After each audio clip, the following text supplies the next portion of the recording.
안녕하세요. 네, 저는 국어과를 지금 4반, 8반 들어가고 있는 박창현이라고 하고요. 네, 장승진 쌤의 시 읽기, 꼼꼼하게 읽기 수업에 이어서 오늘 백석의 8원이라는 작품을 가지고 여러분들이랑 함께 꼼꼼하게 읽는 법에 대해서 이야기를 해보려고 합니다. 지금 시간이 새벽이에요. 이 녹화 프로그램을 뜰 때 저는 새벽 시간을 주로 많이 이용하곤 하는데 얼마간의 게으름도 있고요. 그리고 저희 아이들이 잘 때 조용할 때 이렇게 하는 게 좋기도 하고, 또 한편으로는 새벽 감성이라는 게 있잖아요. 그래서 뭐 감성 지수가 좀 올라올 때, 이럴 때 시와 관련된 이런 수업을 녹화하는 게 상당히 좋더라고요. 여러분도 아마 늦은 시간이나 이럴 때 이 강의를 들으면 사실 훨씬 더 좋을 수 있는데, 학교에서 계속해서 실시간을 하라고 하니까 안타깝죠. 네. 오늘 수업은 편집을 하지 않고 원테이크 영상으로 갈 거라서 조금 지루하다 싶으신 분들은 1.2배속, 1.25배속을 추천드립니다. 네. 오늘 그러면 백석의 8원이라는 시를 가지고 꼼꼼하게 읽는 법에 대해서 이야기를 해보도록 하겠습니다. 네. 문학작품을 꼼꼼하게 읽는 것은 상당히 중요한데요. 작품을 좀 더 깊이 있게 이해하는 방법이기도 하고요. 네. 네. 소설 같은 경우에는 작가가 사실 생각나는 대로 이야기를 마구 써내려가는 것이 아니죠. 인물이라든지 사건이라든지 뭐 배경이나 갈등, 이런 여러 가지 소설의 요소들을 어떻게 해야 내가 전달하고자 하는 메시지가 잘 전달될까를 고민하면서 치밀하게 조직한 결과 소설이 만들어지죠. 그래서 소설을 꼼꼼하게 읽으려면 소설의 구성 혹은 구조, 이것을 파악하는 것이 상당히 중요합니다. 소설은 그런데 그에 비해서 시는 어떠냐?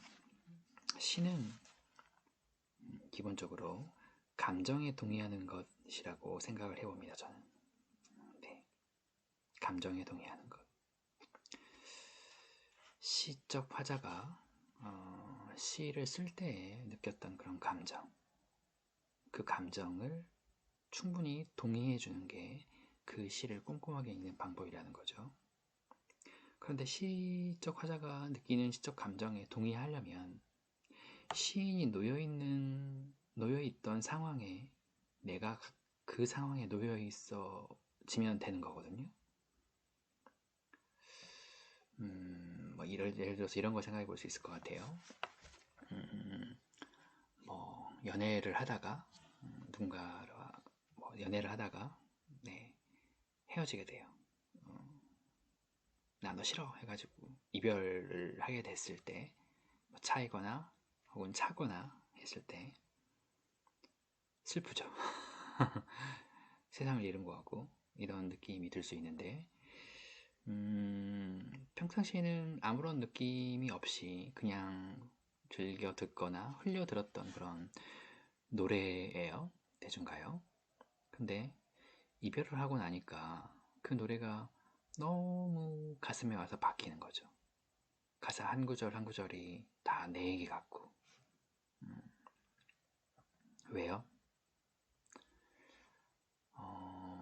내가 지금 현재 이별을 한 상황과 그 대중가요에서 다루고 있는 어떤 그런 통속적인 사랑의 어떤 그런 상황이 일치하게 되면은 그 노래가 내 노래 같은 그런 느낌이 들 거잖아요. 그러니까 노래 가사 속 정서가 나한테 확 다가오는 거죠. 네. 감정에 동의한다는 건 그런 거라고 생각할 수 있을 것 같은데, 여러분들이 교과서나 문제집이나 혹은 뭐 시험이나 이런 데서 보통 시를 접하잖아요. 그리고 여러분들이 접하는 시들은 사랑 노래나 이런 것들이 많지 않습니다. 여러분들이 교과서나 시험에서 많이 접했던 시들을 좀 떠올려 보면 뭐 일제강점기라든지 그리고 뭐 6.25 전쟁 상황이나 그 이후에 군부 독재 뭐 이런 상황 속에서 저항하는 그런 시인들의 시를 많이 읽고 있는데 지금 현재 2021년을 살아가면서 그러한 상황에 감정적으로 동의하기가 쉽지가 않죠. 네. 그래서 상당한 어떤 감정의 간극이 생기는 것 같아요. 그 감정의 간극을 어떻게 메울 것이냐, 최대한 어떤 그런 상황에 놓여진 것처럼 그렇게 상상을 해보는 것이 큰 도움이 될 수 있을 것 같습니다. 예를 들어서 지난 시간에 카페 프란스와 관련해서 영상도 보고 활동도 해봤죠. 저는 그 카페 프란스라는 시를 상당히 좋아했는데요. 대학교 때. 카페 프란스의 뭐 기본적인 정서는 그렇죠. 일본 일제강점기 라는 시대를 살고 있던 정지용이라는 시인이 일본으로 유학을 갑니다. 그 당시 일본은 우리나라로 치면 우리나라를 흡수한 우리의 적국, 뭐 그 당시에 적국이라는 개념이 있었는지 모르겠지만 어쨌든 우리나라의 국권을 빼앗아간 그런 나라로 유학을 가야 되는 그런 상황이었던 거죠. 근데 이 정지용의 정서가 그 시의 마지막에 등장하는 이국종 강아지, 이 이국종 강아지가 느낀 정서가 상당히 유사하다는 거예요. 이게 무슨 말이냐? 여러분 혹시 집에서 강아지나 고양이를 키우신 적이 있어요? 사실 모든 뭐 애완동물, 애완동물이라는 말 요즘엔 잘 안 쓰죠. 반려동물이라고 하는데 이 반려라는 말도 철저하게 인간중심주의죠.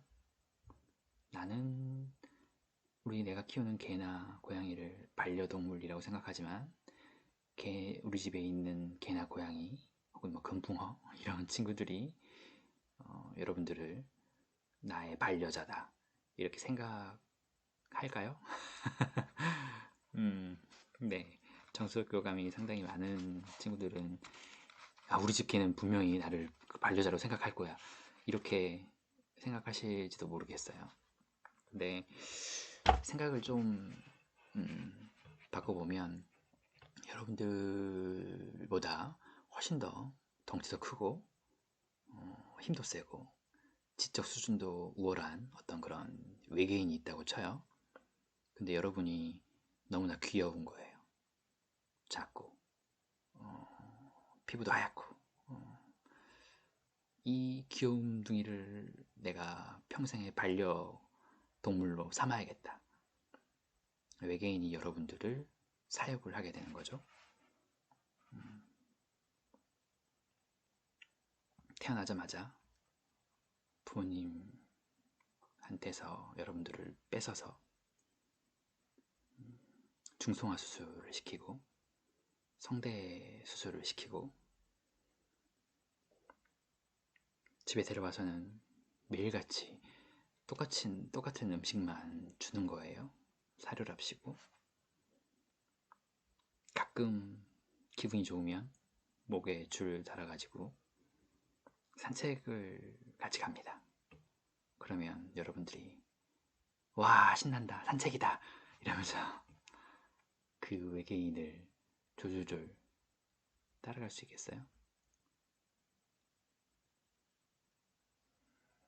그런데 실제로 강아지나 고양이들은 그런 생활을 하고 있죠. 태어나자마자 부모와 떨어져서 낯선 곳이죠. 여러분들이 아무리 살갑게 대해주더라도 여러분은 강아지, 고양이와 종이 다르고요. 당연히 여러분들이 그 강아지 고양이의 어머니나 아버지도 아니고 사랑과 정성을 듬뿍 준다고 하지만 그건 어디까지나 내 위주의 생각이겠죠. 네.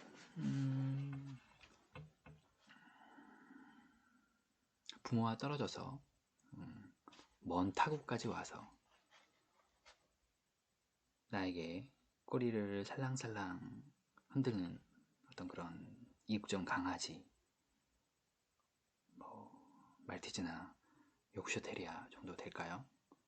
이런 강아지를 보면서 내가 일본까지, 우리의 적국인 일본까지, 우리를 식민지로 먹어버린 일본까지 와서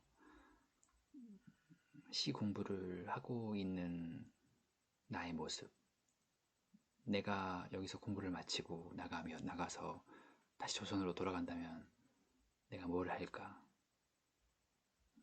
일본인들에게 비굴한 그런 모습으로 삶을 살지 않을까? 마치 내 발밑에서 꼬리를 흔들면서 내 발을 핥고 있는 이 강아지처럼, 뭐 그런 고민을 20대 정지용이 카페 프랑스에 가서 했던 게 아닌가. 네. 이렇게 상상을 통해서 뭔가 시에 더 접근해 본다는 거는 그 시인이 그 순간에 느꼈던 어떤 감정, 카페 프랑스에서는 어떤 서러운 감정일 것 같아요. 비애감, 그런 것에 감정적으로 동의하는 것이 될 수 있다는 거죠. 네.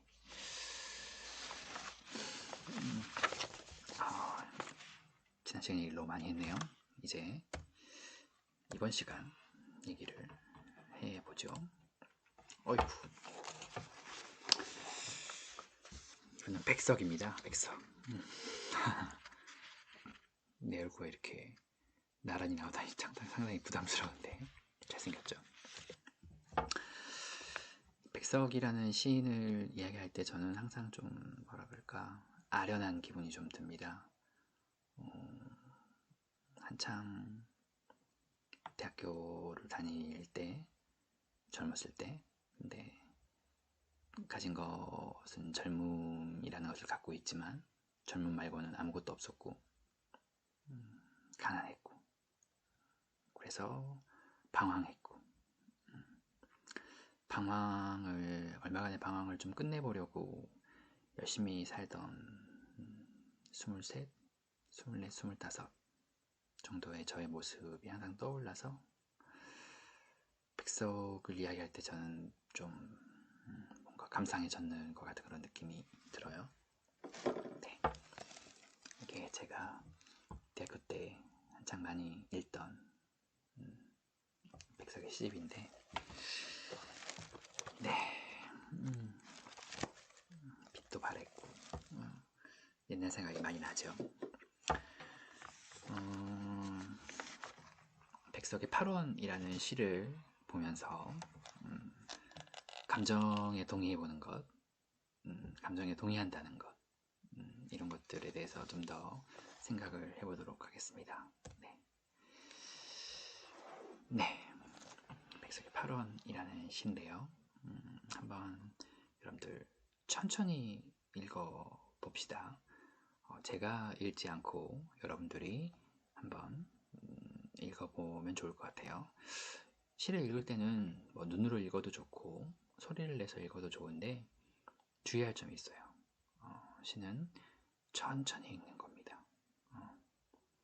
시를 뭐 랩하듯이 빨리빨리 읽어버리면 시가 갖고 있는 어떤 그런 시적 화자의 어떤 정서, 감정에 젖어들기가 쉽지가 않아요. 천천히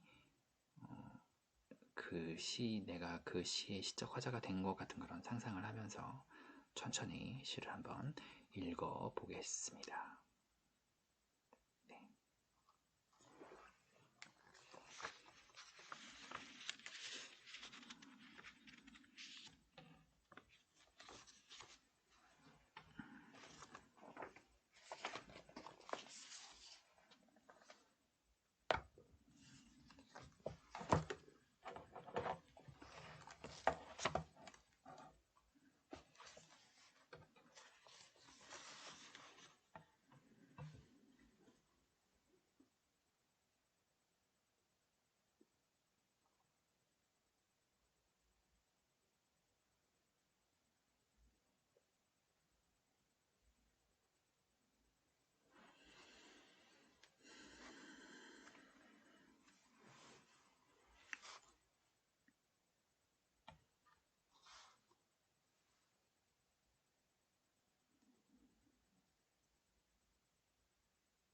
네, 다 읽으셨나요? 강의 녹화 같은 거 할 때 이렇게 좀 아무 말도 하지 않고 가만히 있는 이런 거 한번 해보고 싶었어요. 네. 이렇게 또 하고 싶은 거를 한번 해보고 네, 넘어가는 거죠. 네, 백석의 8원이라는 시입니다.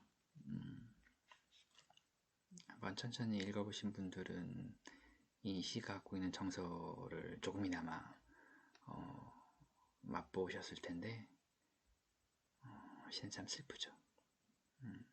되게 슬픈 어떤 한 장의 사진 같은 그런 느낌이 드는 좀 먹먹함이 여러분들한테도 전해졌을 거라고 생각합니다.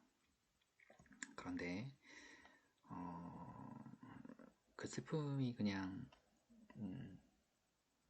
힘들어 보인다 뭐 이런 정도의 슬픔에서 멈추면은 꼼꼼하게 읽는 감상이라고 할 수 없을 것 같아요. 그래서 좀 더 시행을 하나하나 꼼꼼하게 살피면서 시적 화자가 처한 상황이 무엇이고 시적 화자가 그 상황에서 어떠한 정서를 느꼈는지에 대해서 좀 더 들어가 보도록 하겠습니다. 네. 시간적 배경 몹시도 추운 겨울 아침입니다. 묘향산으로 가는 승합자동차. 지금 이 시의 제목이 8원이잖아요. 8원. 8원은 네, 여러분 같이 보내드렸던 자료에서 평안북도 영병군 8원면입니다. 그래도 북한 땅 중에서 한 중간 정도, 중간 왼쪽 정도에 위치한 평양보다 조금 위쪽이죠. 곳인데 거기에서 묘향산행 버스가 텅 비어 있습니다. 근데 그 묘향산행 버스에 아주 추운 겨울날 아침에 나열인 계집아이 하나가 차에 오르는 거죠. 그 계집아이는 아주 짙은 초록색의 새 저고리를 입고 있었어요. 정말 추운 겨울날 버스가 뭐 아주 멀리까지 가는 그런 시외버스에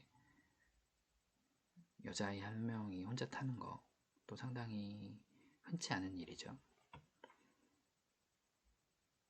근데 그 여자아이가 아주 초록색의 새 저고리를 입고 있었다. 근데 그 손잔등을 보니까 박고랑처럼 몹시도 터졌다라고 이야기하고 있습니다. 왜 겨울에 막 찬물이나 이런 것으로 설거지를 하거나 뭐 요즘에는 그런 일이 거의 없지만 찬물이 손에 닿으면 이제 손이 트잖아요. 그때 빨리 뭐 핸드크림이나 이런 걸 발라줘야 되는데 그런 것들을 발라주지 않은 상태로, 그러니까 손이 튼 상태로 다시 또 물에 손이 닿으면 그 튼 부위가 낫지 않고 그 위에 또 트고 또 트고 하게 되죠. 그렇게 해서 그 튼 부위가 더 심해져서 그 모양이 거의 밭고랑과 밭이랑이죠. 이 밭에 이렇게 튀어나오고 들어간 그 부분들, 손잔등이 밭고랑처럼 정말 심하게 터 있는 그런 여자애였던 거죠. 여자 한 명이 이제 시외버스에 타니까 기사가 물어보는 거예요. 어디까지 가니? 기지바이가 대답을 합니다. 자성까지 간다. 자성은 제가 뭐 지도 올려드렸지만 우리나라 호랑이 지도로 생각을 하면 호랑이의 오른쪽 발톱 부분, 그러니까 백두산보다 좀 더 높은 네, 해발 고도가 높은 게 아니라 지도상에서요 더 북쪽에 위치한 거의 뭐 두만강 쪽 가까이에 있는 곳이죠. 아주 추울 거고요. 자성까지 간다고 하는데 자성은 여기서 8원에서 350리, 노양산 너머에서도 150리나 더 가야 하는 곳입니다.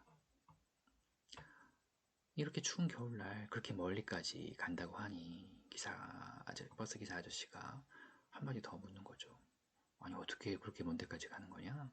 라고 물어보니까 소녀가 대답하기를 묘양산 너머에 삼촌이 삽니다. 그래서 삼촌을 만나러 가요. 이렇게 대답을 하는 거죠. 뭐 그러냐? 어서 가서 앉아라 하고 소녀를 앉으라고 합니다. 그런데 바깥을 보니까 새하얗게 얼은 자동차 유리창 밖에 누군가가 마중을 나와 있는 거예요. 마중이 아니라 배웅이죠. 배웅. 보내는 거니까. 내지인 주체수장 같은 어른. 내지인이라는 말은 일제강점기 일본인을 이야기하는 말이죠. 일제강점기 일본이 가운데 안쪽이라고 생각하고 안쪽에 바깥쪽에 있는 뭐 조선 같은 것은 외지라고 불렀기 때문에 그 당시의 관점에서 내지가 일본입니다. 일본인 주체수장, 주체수장은 요즘으로 말하면 뭐 군수나 면장 정도 될까요? 일본인 군수처럼 보이는 그런 어른과 어린아이 둘이 네임을 낸다. 네. 이 문장 자체는 조금 중의적인 느낌이 좀 있는데, 네, 물론 시적으로 중의적이라는 얘기가 아니라 문장적으로 좀 중의적으로 해석될 수가 있죠. 그러니까 내지인 주체소장 같은 어른 한 명과 어린아이 한 명 해서 두 명인지, 아니면 주체소장 어른과 어린아이 둘 해서 총 세 명인지 정확하진 않은데 뭐 어느 쪽이라도 상관은 없습니다. 편의상 어린아이가 둘이 나왔다고 치죠. 어른 한 명과 어린아이 둘이 네임을 내고 있습니다. 이 네임을 낸다라는 말은 안녕, 잘가, 배웅하는 거, 언니 잘가 이렇게 얘기하는 빠빠이 뭐 이런 거 하고 있는 거죠. 그런데 날씨가 정말 춥고 유리창은 새하얗게 얼어 있는데 그 바깥에서 일본인 되게 면장처럼 보이는 그런 어른과 어린아이 둘이서 언니 잘가, 안녕, 잘가라 이렇게 하고 있는데 여자애가 우는 거죠. 그것도 흐느끼면서.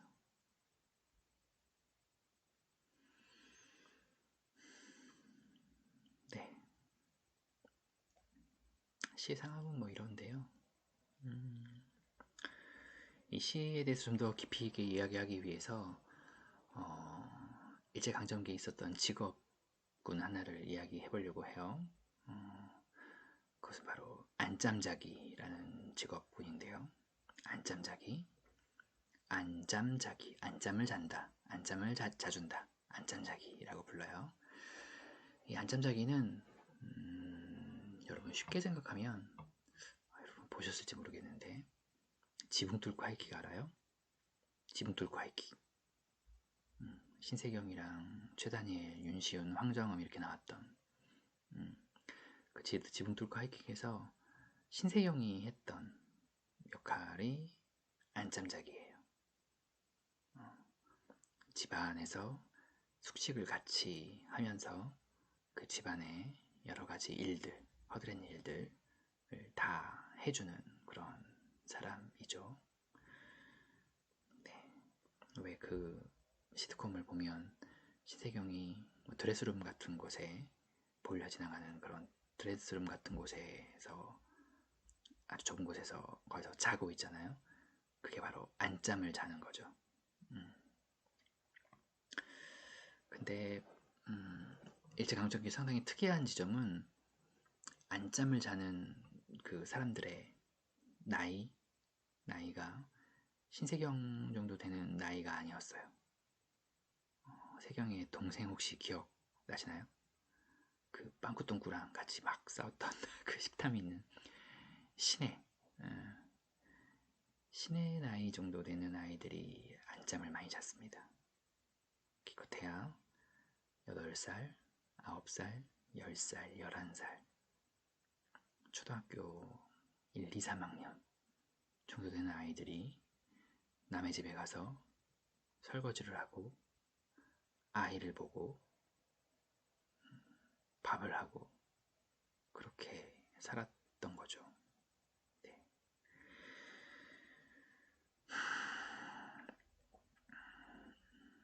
근데 그 안잠을 자는 아이들이 아니 도대체 왜 그렇게 어린 아이들을 남의 집에 보내냐. 일제강점기라는 시대에는 상당히 엄혹했죠. 일본이 토지조사 사업을 실시한 이후에 상당수의 많은 자양농들이 땅을 잃고 소작농으로 전락했고 그 이후에도 계속해서 지주와 마름의 어떤 횡포 때문에 나중에는 결국 빚에 몰릴 수밖에 없는 그런 구조였고요. 그리고 그 시기를 묘사한 소설들이 많지만 여러분들이 봤을 만한 운수 좋은 날 같은 걸 생각해 보면 운수 좋은 날에 김첨지는 지금으로 치면 택시 운전사 정도 되잖아요. 그것도 개인 택시. 근데 그러한 김첨지가 아내에게 설렁탕 한 그릇을 못 사줍니다. 그게 그 당시 조선의 노동시장 상황이었거든요.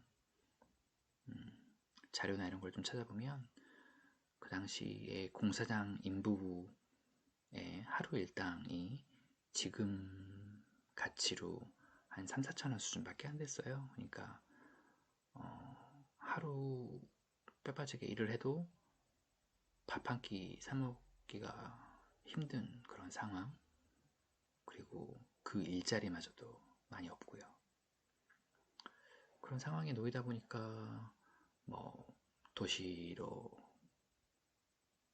와도 할 수가 없고 일본으로 건너가서 광산에 가서 일을 하기도 하고 속아서 끌려가서 일하기도 하고 이런 일이 많이 생겼던 거죠. 근데 그래도 성인들은 일할 수 있는 공간이 상당히 많이 있었기 때문에 그래도 어떻게든 먹고 살 수 있었습니다. 근데 이 아동 청소년들은 사실 그 당시에 답이 없었어요. 정말 답이 없던 게 지금 이 강의를 듣고 있는 남학생분들 17살 남자 정도 되면요 굶어 죽지 않을 방법이 있습니다. 뭘 하면 되냐? 군인이 되면 돼요. 여기 어깨에다가 일장기를 달고 군대 입대해서 천황폐하 선서 이런 걸 하고 충성맹세를 하고 전쟁터에 나가서 대동아 공영을 위해서 싸우면 굶어 죽진 않아요. 물론 총알바지가 돼서 죽긴 하겠지만 그리고 그 또래의 여성들도 굶어 죽지 않는 방법이 있었습니다. 술집에 가는 거예요. 그 당시에 유곽이라고 부르는 그런 술집에 가면 굶어 죽진 않습니다. 근데 술집으로 출근할 수 없는 나이의 여자아이들, 술집에서 안 받아주는 그런 아이들이 불가피하게 안잠을 자는 거죠. 안타까운 일이죠.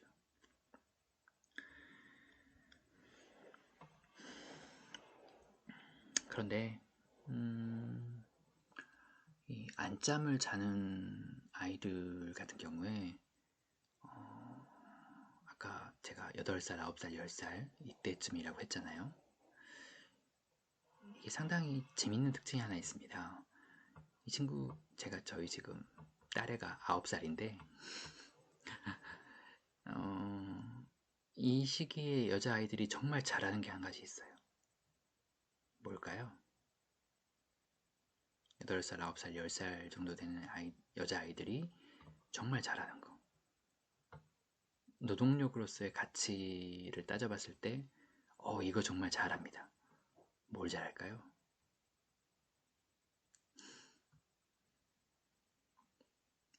네, 애복이에요.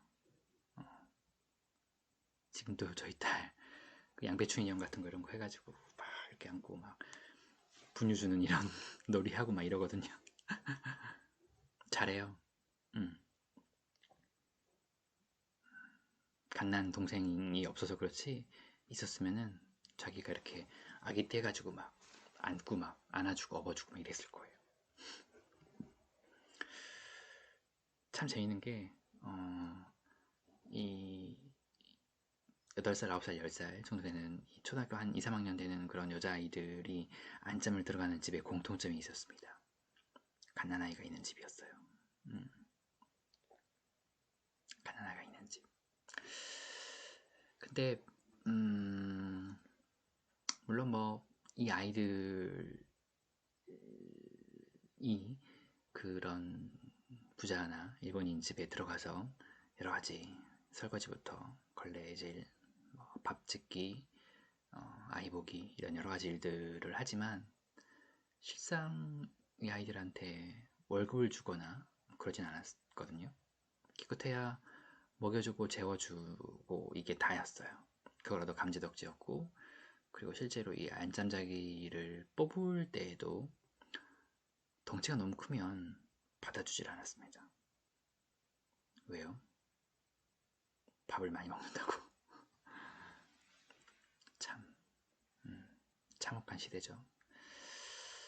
근데 그 아이들이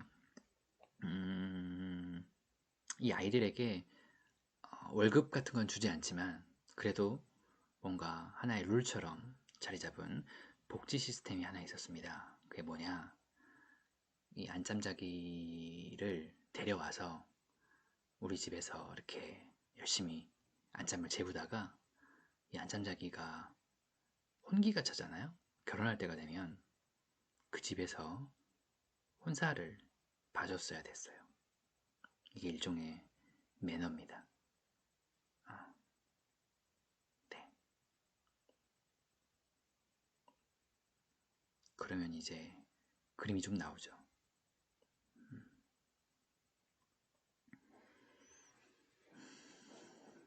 그림이 좀 나와요.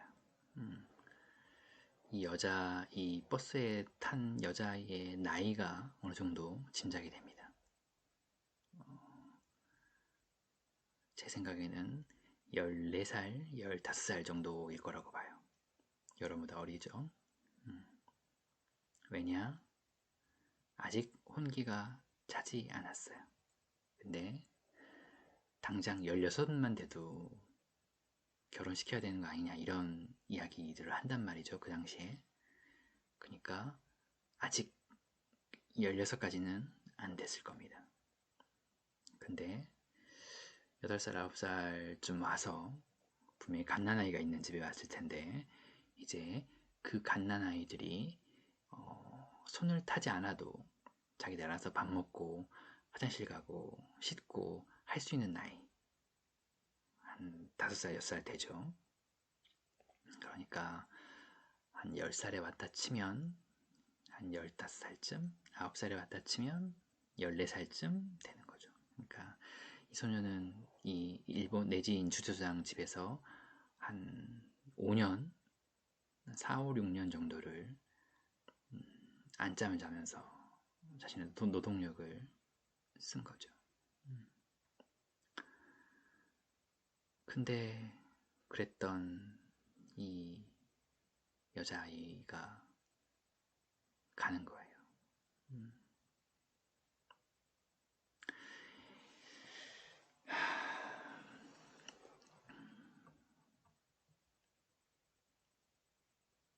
여자아이가 가야 하는 이유는 뻔하죠.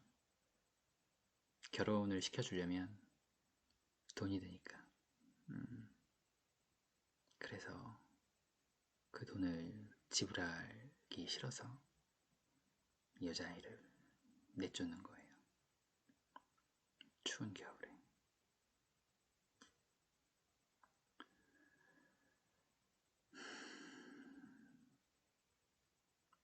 그런데요, 여기서 제가 질문 하나 해보겠습니다. 그런데 왜 새 옷일까요? 왜 새 저고리를 입나요?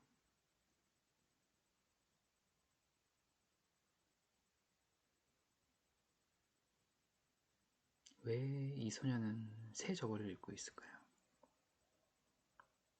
시청자가 품었던 의문도 바로 그 지점입니다.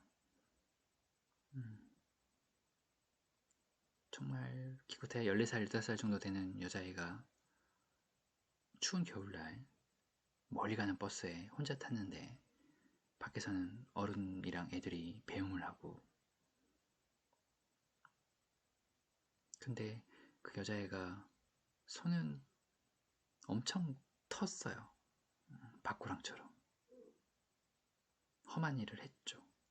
근데 새 옷을 입고 있다고요? 왜 그랬을까요? 무슨 일이죠 이게?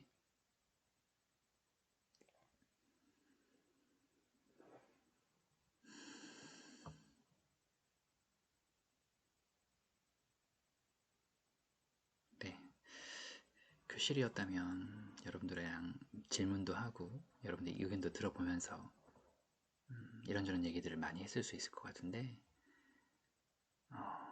온라인이니까 그냥 이야기를 좀 해볼게요.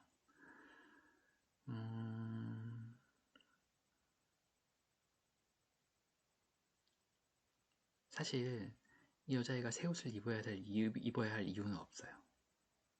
만약에 이 일본인 주소장이 마지막으로 뭔가, 아 그래 너 오랫동안 우리 집에서 고생했으니까 그래도 갈 때 새 옷이라도 입어라 라는 어떤 그런 호의를 베푼 것이라면, 사실은 호의는 옷이 아니라 돈으로 줘야죠. 만약에 이 여자아이가 이날 날이 저물기 전에 어딘가에 중간에 도착한다면 이 여자아이가 가장 먼저 할 일은 보따리에 있는 헌옷가지를 빼서 갈아입고 새 옷은 빨리 벗어서 더 낡기 전에 팔아버려야 좋을 거예요. 그래야 단 하루라도 더 버틸 수가 있겠죠. 그렇게 생각하면 이 여자아이는 이 여자에게 호의를 베풀 거라면 돈으로 줘야 됩니다.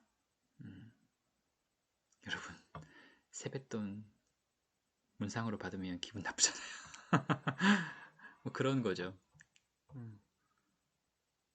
야, 삼촌이 이번에 너를 위해 준비했다. 도서상품권. 뭐 이런 느낌인 거거든요.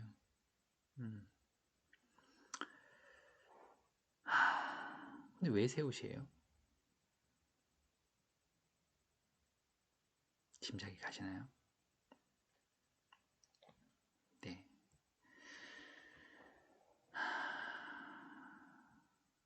어린아이들 때문에 그렇죠.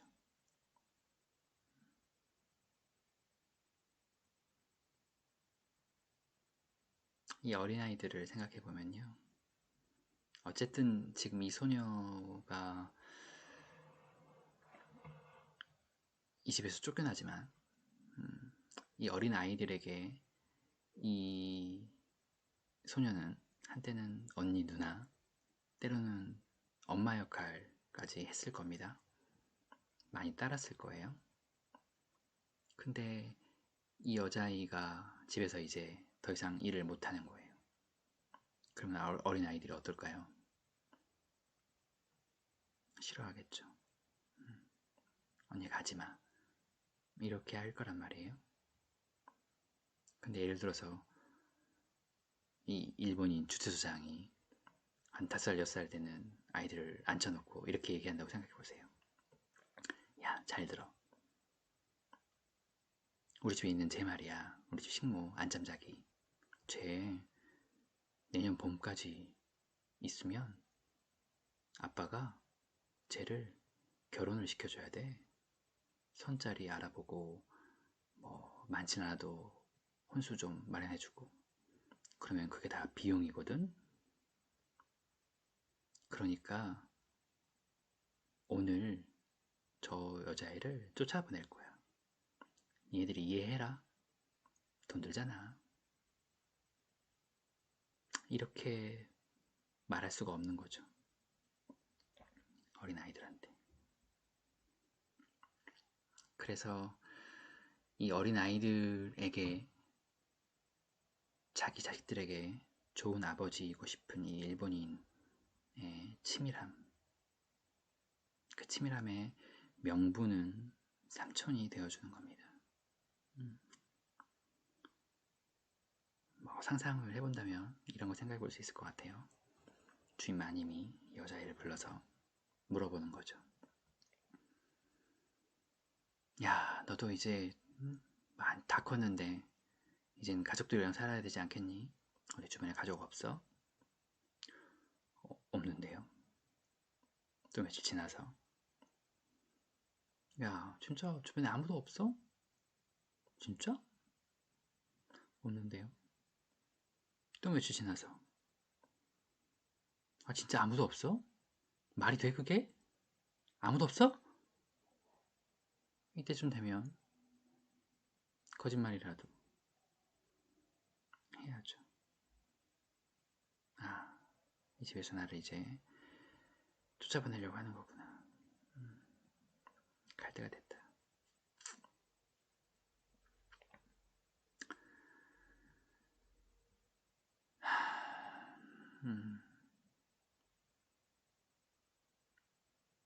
명분 이 언니가 이 누나가 좋은 곳으로 간다. 그러니까 얘들은 보내줘야 된다. 이것의 명분이 삼촌이라면 명분만으로 아이들이 설득되진 않죠. 증거가 필요해요. 눈에 보이는 그 증거가 바로 새 옷인 거죠. 새 옷 입고 좋은 곳으로 간다. 그러니까 보내주자. 야, 너 엄마 아빠 없이 살 수 있어? 저 언니도 마찬가지야. 삼촌 있는 대로 가야지. 그래야겠지? 보내주자. 뭐 이렇게 되는 거죠.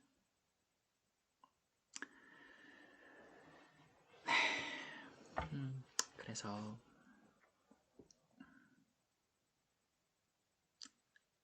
이 모든 것들을 완성하기 위해서 마지막으로 필요한 게 있다면 이 소녀의 연기력이겠죠. 분명히 일본인에게 이런 지시를 받았을 겁니다. 아이들이 보고 있잖아. 웃으면서 가야지. 울지 마라.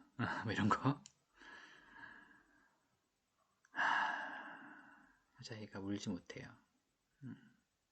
기껏해야 14살, 15살 된 아이가 그렇게 추운 겨울날 갈 곳이 없죠, 사실. 묘양산 너머에 삼촌이 살까? 아니요. 저는 그렇게 생각 안 합니다. 실제로 만약에 삼촌이 어느 정도 이 아이를 거둬둘 만한 그런 경제적 상황이었다면 안잠을 재우지도 않았을 거예요. 그리고 삼촌이 진짜 묘양산 근처에 있었다고 치더라도 시간이 너무 많이 흘렀습니다. 5년 정도 흘렸다면 당장 이번 주 다음 달 다음 주 다음 달 또 보이지가 않던 일제강점기예요. 수년의 시간이 흐르는 동안에 삼촌이 거기 계속해서 남아있다는 건 말이 안 됩니다. 그리고 무엇보다 계속해서 눈칫밥을 먹어온 이 소녀가 거짓말을 할 가능성도 상당히 높습니다.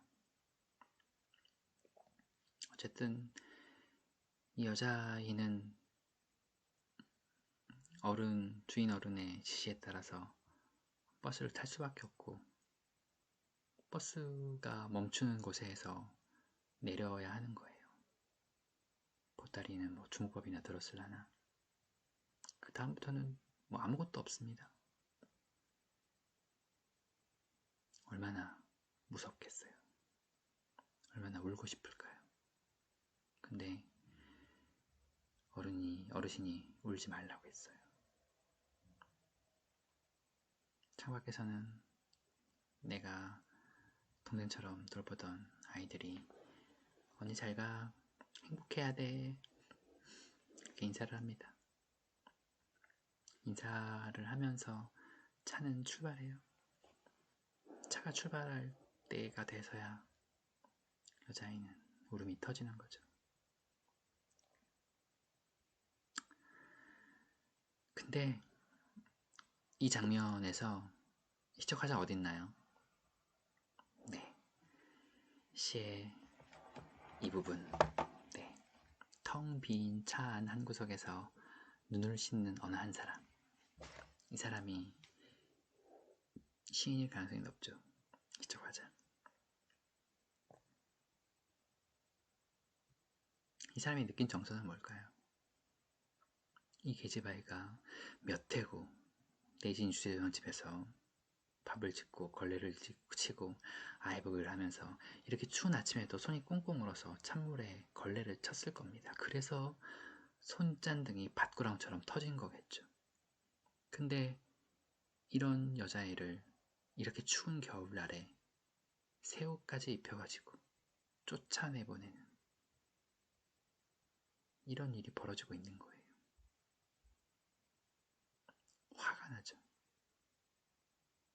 그런데요, 마음속으로 분노할 뿐 백석은 그 소녀에게 아무런 도움도 줄 수가 없습니다. 백석 역시 그 당시에 떠돌이 생활을 하고 있었거든요.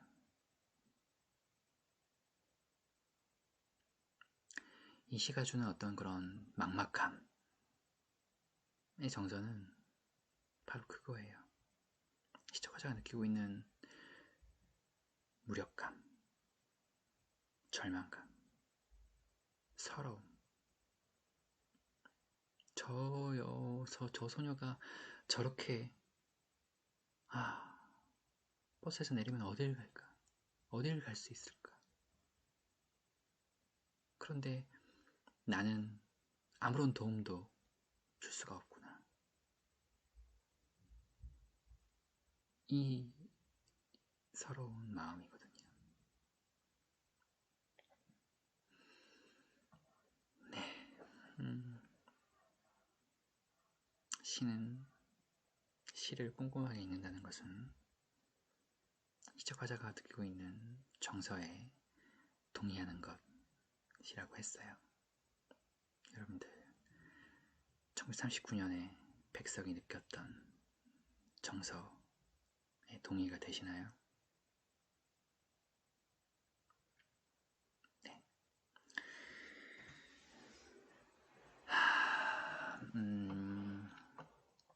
첫 시간 비를 보면서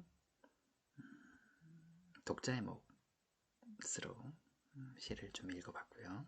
그리고 두 번째 샷이 세 번째 시를 거치면서 카페 프란스라는 작품을 통해서 독자의 몫과 그리고 좀 더 적극적으로 작가의 몫을 따져보면서 시를 해석해보고 또 선생님 해석도 들어봤습니다.